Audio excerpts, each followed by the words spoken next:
Hello, my friends. My name is Adam, and I'm on a quest to be the most prolific reviewer of all time.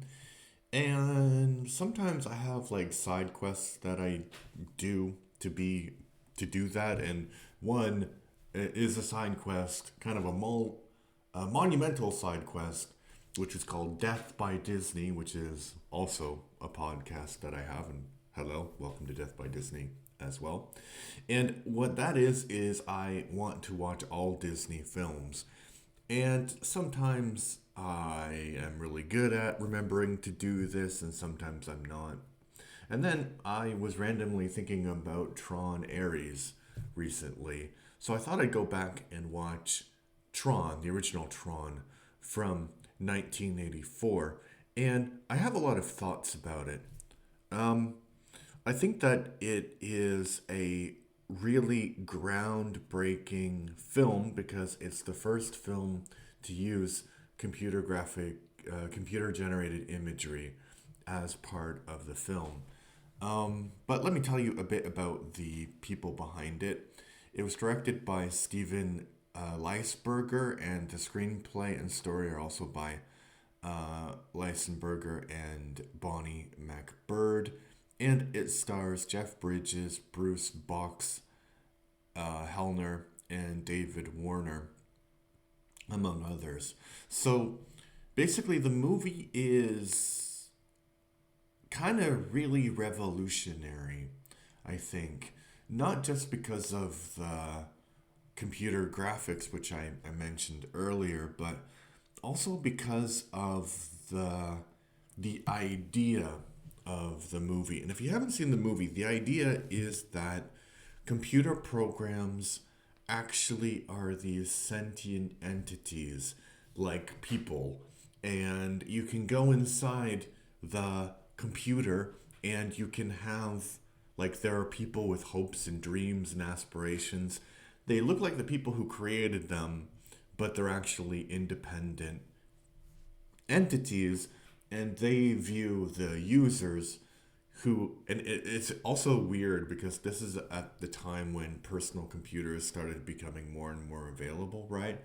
But they also think of the users the as gods, basically, and users are programmers who programmed them for the most part, because I think by 1984, simple programs would have been available to the public, but it was still kind of maybe in the tradition of programming before that a user would program a program that they wanted to use.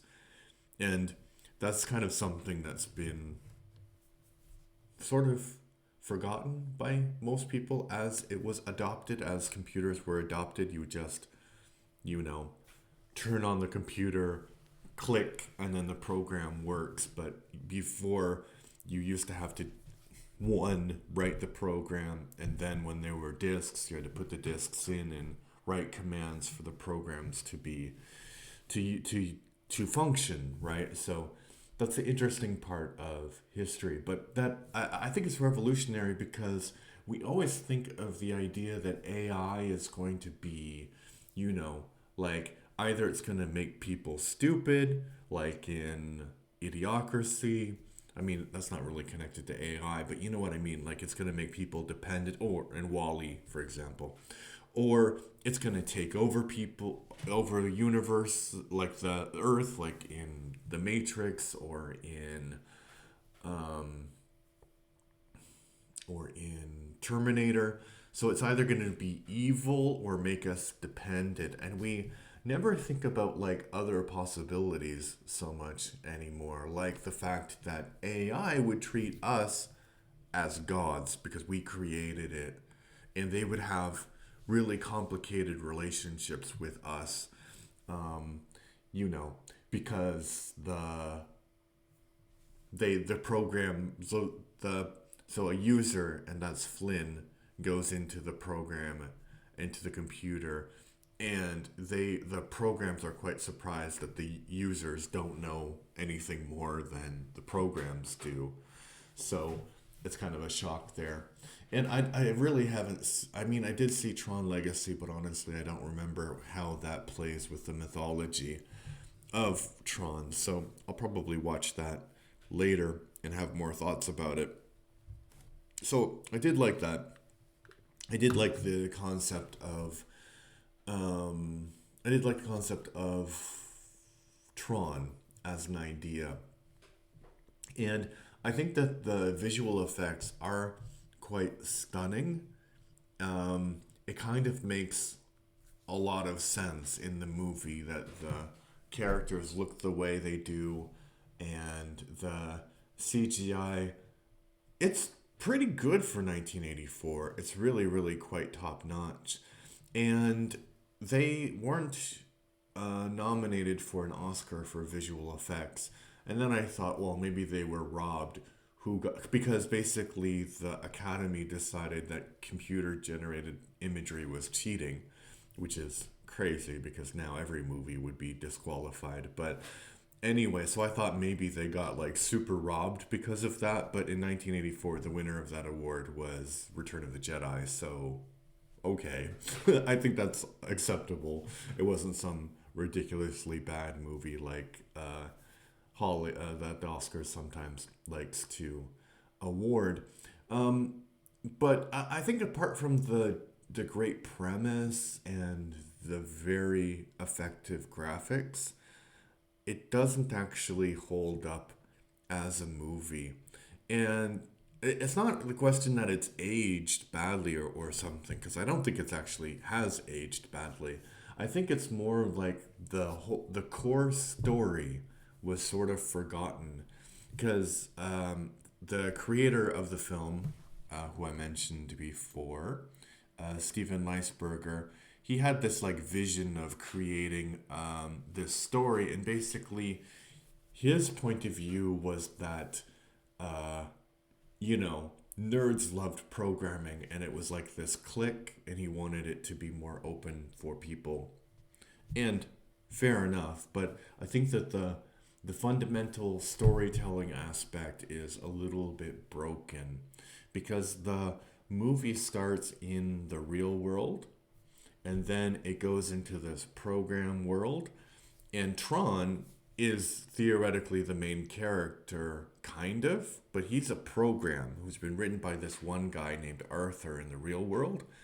And Flynn is kind of then the main character. So we spend some development with these three characters in the real world, and then we lose them. Flynn goes into we probably say the Matrix now, but he goes into the computer, and it's crazy. Like the scene where he gets sort of dematerialized and put into the computer was really frightening as a child, and it still got that like this kind of thing that you never see. There's like bits of him that are made cubified and put into the computer, and we don't see how he gets out in the end, which is probably good, because how would he get out?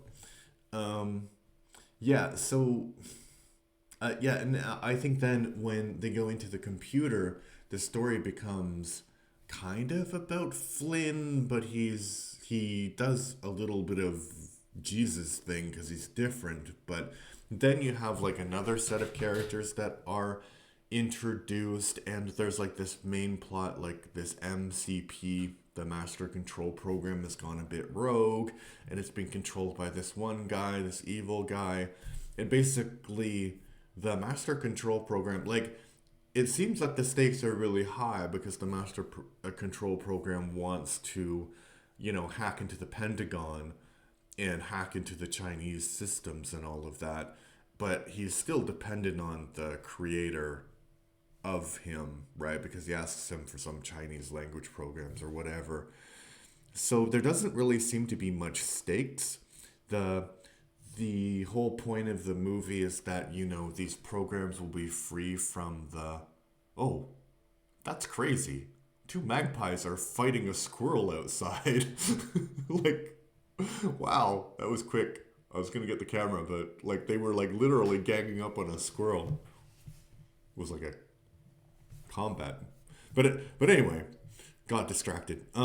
Yeah, so what was I saying? The Yeah, so there's multiple plots that get started and they're all finished, but it kind of leaves kind of the the impression that everything is a bit